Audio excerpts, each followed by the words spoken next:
Hi, this is Kevin. Welcome to iFastTrack 101 and our session dealing with time management.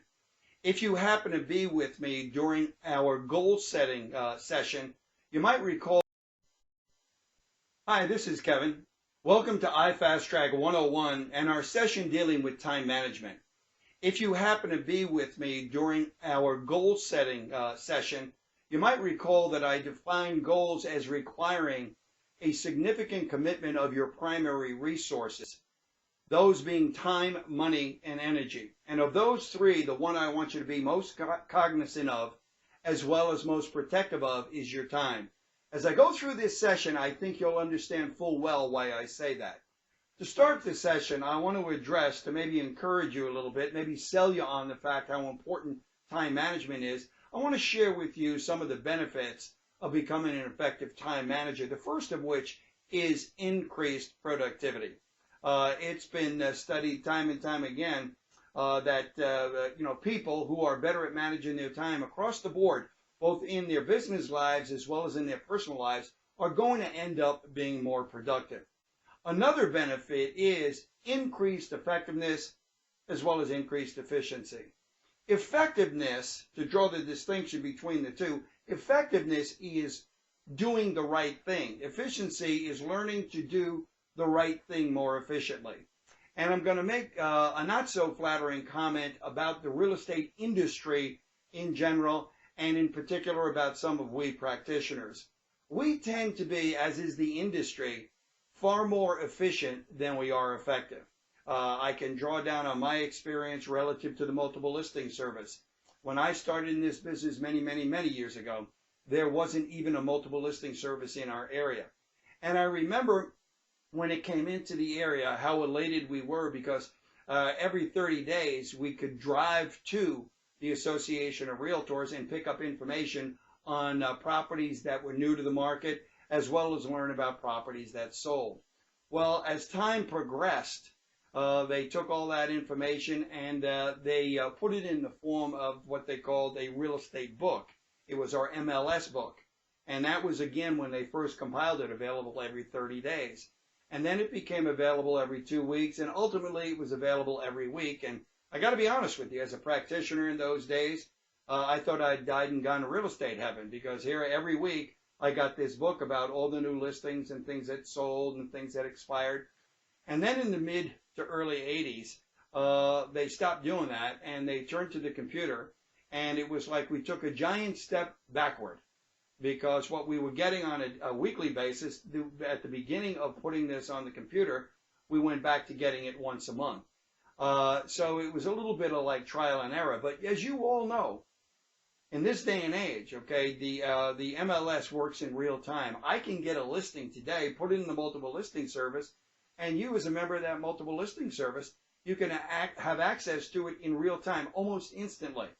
So I think you'd agree the real estate industry relative to the MLS system today is far more efficient than it was, let's say, 25, 30, 40 years ago. But unfortunately, it is no more effective. See, what you're going to come to learn, if you don't already know it, is that there is a lot of garbage inventory in the multiple listing service. There's a lot of listings in there that really should not be in there. I've often threatened to do this, maybe giving up my day job doing this and becoming the CEO. Well, forget it. I want to become the czar of your multiple listing service. And the first edict that your new czar is going to place on the membership is that you, as a member, can no longer put a listing into the czar's multiple listing service unless you can prove to the czar that it is priced very close to its real market value, at least within 3 to 5%. If that edict went into effect today in your multiple listing service, I can tell you for a fact that the inventory would probably shrink by about 75% or more, because you have that much overpriced listings, or that many, if you will, overpriced listings as a part of your MLS. Now, so in that respect, okay, it hasn't gotten any more effective today, certainly more efficient because it's computerized, but because that information is not as reliable as it needs to be or could be, it's no more effective today than it was. Now, as practitioners within that industry, Okay, we cannot be operating the way that we operated 30, 40 years ago and expect to be successful in a much more highly competitive environment in this day and age. So we have got to first and foremost learn by the management of our time to do the most, the things that are the most important first, and then tend to the other things.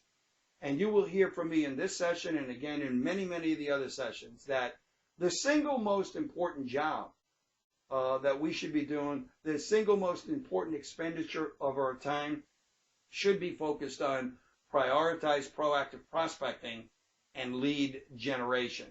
So we're going to learn in this session and in part 2 of this session as well, how we can better manage our time so we can become not only more efficient, but become more highly effective and thus more productive. Another benefit of effective time management is that you can progress through your day with an uncluttered mind. I guess my question of all of you, have you ever had so much on your mind that you're almost paralyzed, you can't get anything done? And it's, your mind, by the way, computers, I don't know if you're aware of this or not, but computers and their inner workings are modeled after the human mind. And as such, what happens to your computer when you have limited random access memory and you pull, too many things up on the screen? Your computer just stalls or crashes.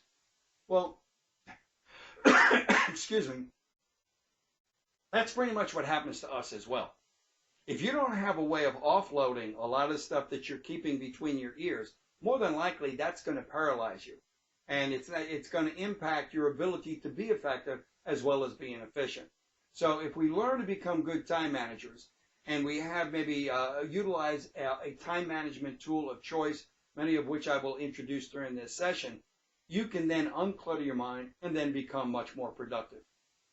Also, another benefit is recaptured lost hours. I ask you to think about this. Have you ever had a situation or a day like this, or several days, hopefully not in a row, but where you leave from your home, you pull out the driveway, and you take your 25, 30-minute drive to your office, and upon arriving at the office, you can't remember anything that transpired from the time you backed out of the driveway to the time you arrived at the office. Pretty scary, isn't it? Well, it's scary for you because, behind the wheel of a car. It's really scary for me, the guy driving in the other direction, because your mind is not where it needs to be, which is on driving an automobile. See, that's just one example of, again, what we call lost hours. See, another example is this. Have you ever heard anybody say, gee, I don't know where the day went? Or, gosh, I don't know where the week went, or the month, or the year. By the way, as you get older, you start talking in decades. Boy, I don't know where the 90s went. Every one of those is an expression of lost time. That is the individual delivering that message saying, I cannot account for the expenditure of my time. And that's a pretty sad thing, because remember, time really, as we're going to find out, time is our life. Just like the title of several books are, Time is Your Life. And it's a sad commentary if we cannot, expound on how we spent the hours that we were here on Earth. Another benefit of effective time management is you can rechannel recaptured hours. Because you become a better time manager, you can now do more of the things that you really want to do. Keep this thought in mind. We don't work just to, we don't live just to work. We work so we can live better. If you can recapture lost hours because you're better at managing your time, you can play more golf.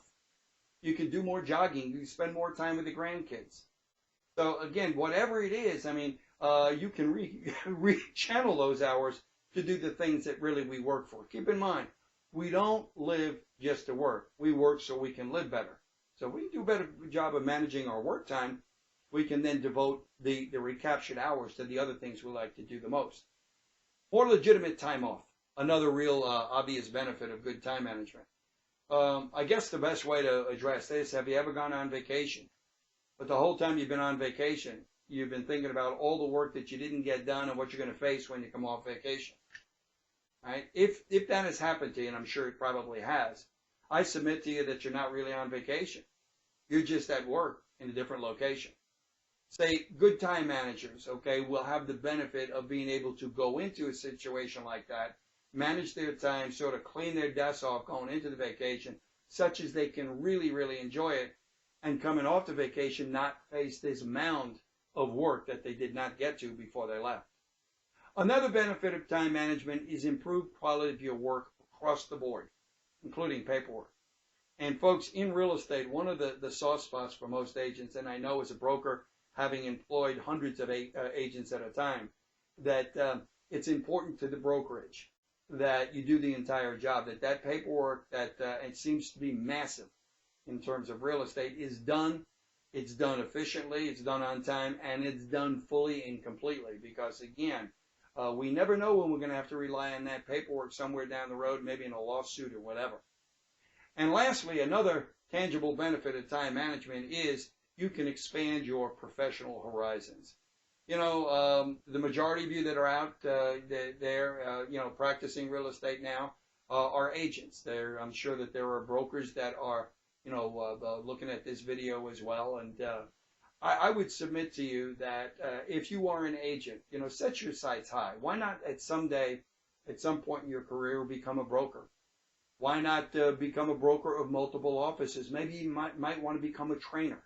See, when you recapture and rechannel the lost hours, you're going to find that you have time in your schedule to go to school to take that broker's course, whether it be online or physically in a local location. But, you know, again, if you're so pressed for time, and again, if you don't manage your time well, it's always like seems to be outside your reach. Gosh, I just don't have the time to even consider doing that right now. Good time management, one of the benefits will be that you could do that if you so choose. You for taking the time to view this video dealing with time management. Keep in mind it's only the first part of that. There is a sister video on time management called Time Management Part 2. I sure hope you're going to find time to take a look at that as well. Thanks again for being a part of iFastTrack 101. My name is Kevin Ahern.